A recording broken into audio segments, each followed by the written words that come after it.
All right, everyone, there's a few brand new Switch stories that dropped that we got to talk about today, starting with a game that I personally am super hyped for, and it just got a new gameplay trailer, so we have to quickly cover it today. Then we also have to talk about a big problem that is starting to emerge in the gaming industry, and there's some companies that are going for quick cash grabs towards gamers, and I want to go over that and also highlight a company that is doing the opposite. And then the big talking point for today's video is some very interesting sales data that is coming out of Japan surrounding the Nintendo Switch, and I want to talk about what this means for the larger picture of the platform as a whole.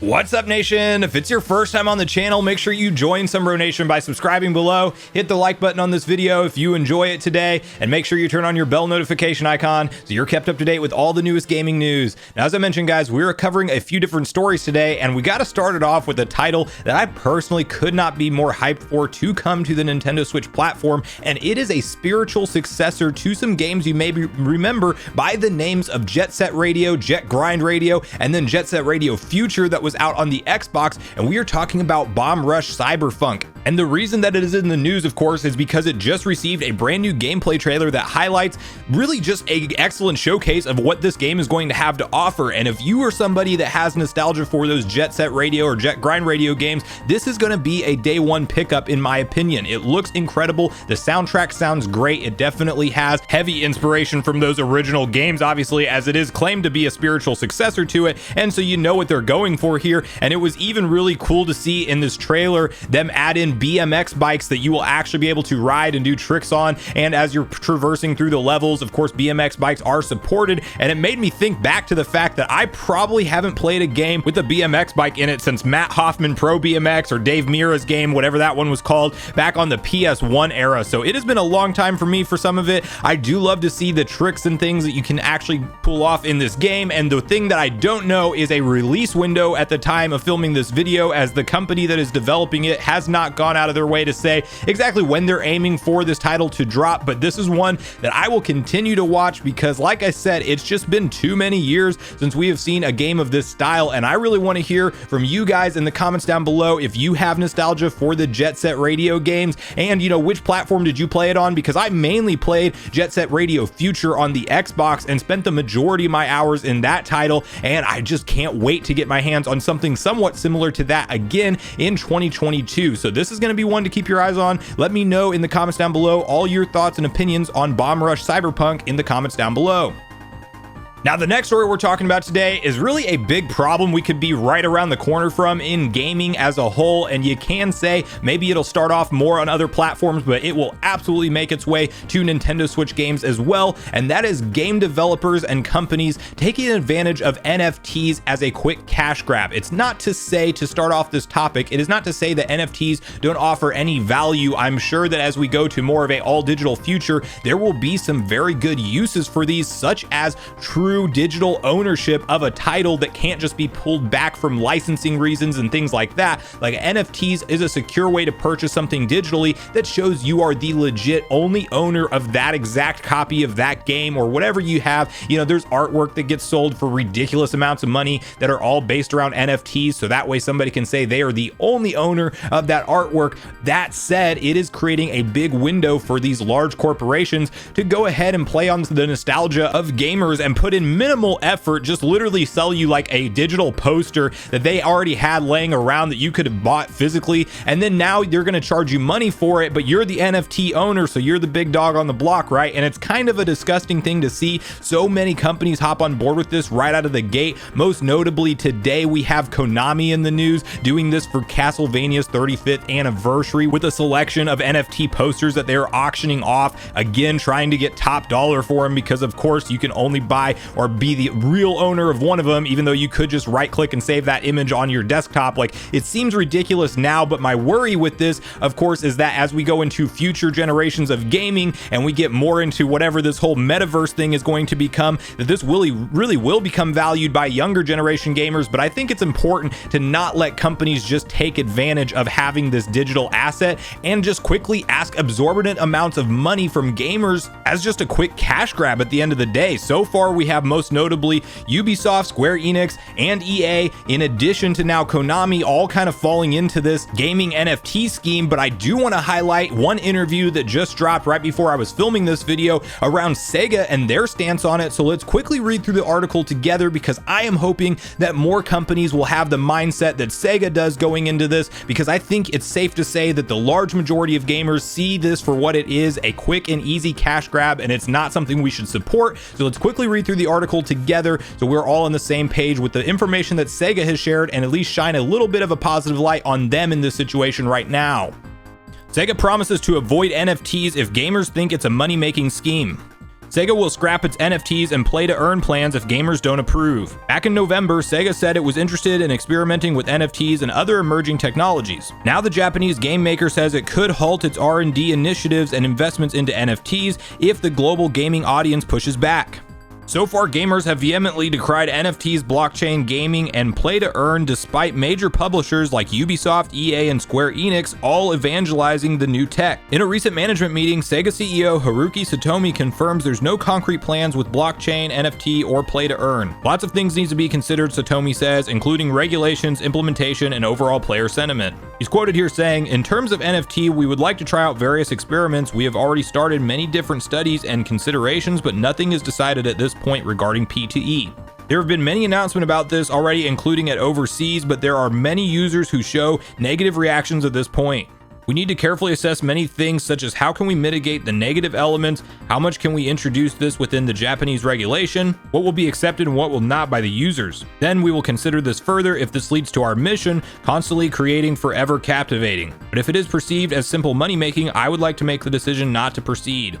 So while clearly that's not Sega saying they will never dabble into this in the future, but that they are at least assessing how gamers are reacting to this right now. And that's why I think it is a critical conversation to have, because at the end of the day, you're either going to show support with stuff like this with your money and go ahead and participate in these auctions and these NFT purchasing events, or you're going to not. And if the gamers boycott it, if there's not enough people that are out there buying these things, the game companies will not continue to support this kind of activity, at least not in the immediate future. I think down the line, if we're talking 20 years from now, the new generation of gamers, they may value NFTs like nobody's business, and they may be totally accustomed to buying play to earn type things in your game and getting a totally unfinished game, and you get new content as you go along, but you have to pay all along the way. Like, this thing could go down a rabbit hole that is really, it ultimately could destroy gaming in the future, or at least the enjoyment of it. I certainly hope it doesn't go that way. I think right now is the crucial point as it's being introduced,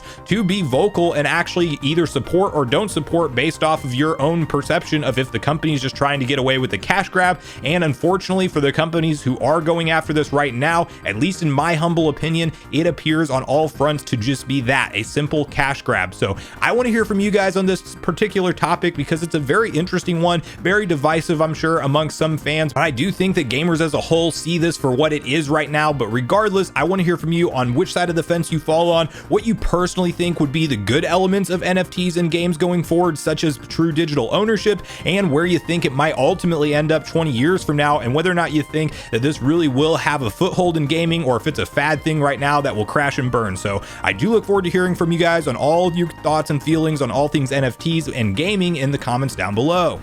Now, the last story we're talking about today has to do with Nintendo Switch sales and the overall family of system sales, specifically out of Japan for the entire year of 2021, as we now have this data from Famitsu, and I think it creates a pretty interesting discussion point around the Japanese market, how Nintendo continues to dominate it compared to the other consoles, the reason why that is, and then even what this could mean for the future momentum of the Nintendo Switch platform, as we know that Nintendo has clearly stated themselves that they are in unprecedented territories with the performance of this console. And I want to have a brief discussion about what this could mean for future revisions and iterations of the console. But to kick off this conversation, let's quickly hop over to Nintendo Everything, where they have the exact data transcribed of the Switch versus the other platforms in Japan and what kind of milestone it crossed in 2021. Switch sold 5.3 million units in Japan in 2021. New data from Famitsu has revealed that the Switch has sold 5.3 million Switch units in Japan in 2021. That's based on sales recorded between December 28th, 2020 and December 19th, 2021, while factoring all models, standard, light, and OLED. Switch performed similarly year over year. In 2020, the console sold 5.1 million units in Japan. Putting things further into perspective, Switch sold 5 times as many units as all other consoles combined. PlayStation 5, PlayStation 4, Xbox Series X and S, and 3DS sold 1.1 million units last year. The breakdown of the other platforms was 942,000 units for the PS5, 103,000 units for the PS4, 95,000 units for the Xbox Series X and S, and 28,000 units for the 3DS. In terms of software sales, the top Switch titles included Monster Hunter Rise, Pokemon Brilliant Diamond and Shining Pearl, and Super Mario World plus Bowser's Fury. These games placed 1st, 2nd, and 4th on the bestsellers chart last year. It's also worth mentioning that Switch titles comprise the entire top 10. Now, I think the story is interesting for a couple different reasons, the first of which being the unique market that is Japan and their game consoles, and they definitely do tend to show some loyalty to Japanese-based companies, but you also have Sony really effectively pulling out of Japan in how many consoles they are even shipping over there, and I think there's probably a lot more demand than the supply can meet, and of course we're seeing that globally, but if you look at the amount of units that Sony ships to Japan, it is like a fraction of what they do anywhere else around the entire globe. So that's one interesting point that leads to Nintendo ultimately securing this 5 times sales of all other consoles combined. Then it's also crazy to think how, as we quickly approach the 5th year of the Switch being on the market, that we now have a total of 3 models on the market that are all being sold alongside of each other for all different price points, and that is continuing to be a successful strategy, because even in the year of 2020, where the Switch was absolutely on fire because of all of the, obviously work from home and shutdown mandates that were in effect, that caused a lot of people to gravitate towards electronic devices, and the Switch saw its most successful year ever in 2020, if I'm not mistaken, or at least it was at the top of its overall sales charts when you look at years prior, maybe outside of just the launch year. But regardless, we are now, as I mentioned, fastly approaching the 5th year of the Switch sales. It is increasing in total numbers in Japan. I'm sure we'll get US data soon. We should have an investors meeting coming up from Nintendo soon, so that will be hopefully another peek behind the curtain on what Nintendo is planning for the future of the platform. But I definitely think that into 2023 we could see Nintendo very easily do another revision, maybe even in 2022, probably not the Switch Pro, but we may get something like an OLED Lite model sold for $250. Like, I can see them continuing the success of the Switch line because they just have a momentum that is truly not stopping, and this hybrid console, specifically in the Japanese market, I think you could say they definitely value portable play, as even the 3DS is still selling like thousands of units over there, which is like, who the heck is still buying a 3DS in 2021? But apparently in Japan they are. So that's another thing, that Nintendo has just struck gold with this hybrid formula, and until we get to a place where cloud gaming can really let you game on any device, I think this doesn't change anytime soon for Nintendo,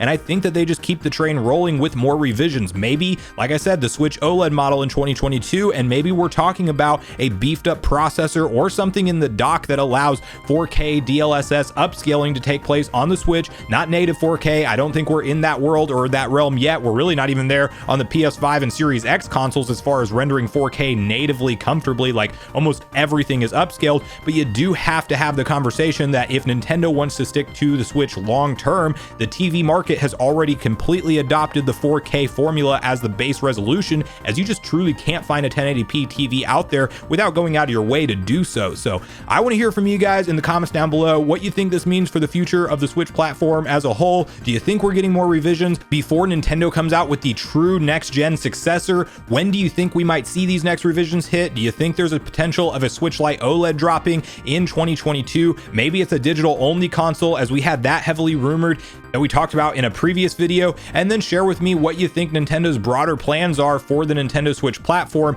and whether or not you think that we're going to get a just straight up Nintendo Switch 2 with the same hybrid functionality for the next system, or if you think we're going to get that heavily rumored Switch Pro with the 4K resolution, but everything else is essentially the same. It's just beefed up when it comes to how it can run games effectively, similar to what we saw Sony do with like their PS4 Pro. So I do look forward to hearing from you guys on all the different stories we talked about today, as I do look forward to getting a back and forth conversation started with you all around these topics. Thanks so much for watching the video today, everyone. I do truly appreciate you all sticking around until the end. I do at this point in the video want to invite you all one more time to join Sunbro Nation if you haven't done so already. Do so by subscribing below, hit the like button on your way out if you enjoyed it today, and make sure you turn on your bell notification icon so you're kept up to date with all the newest gaming news. That's going to do it for me, guys. I hope you all have a great day. Sunbro Nation, out.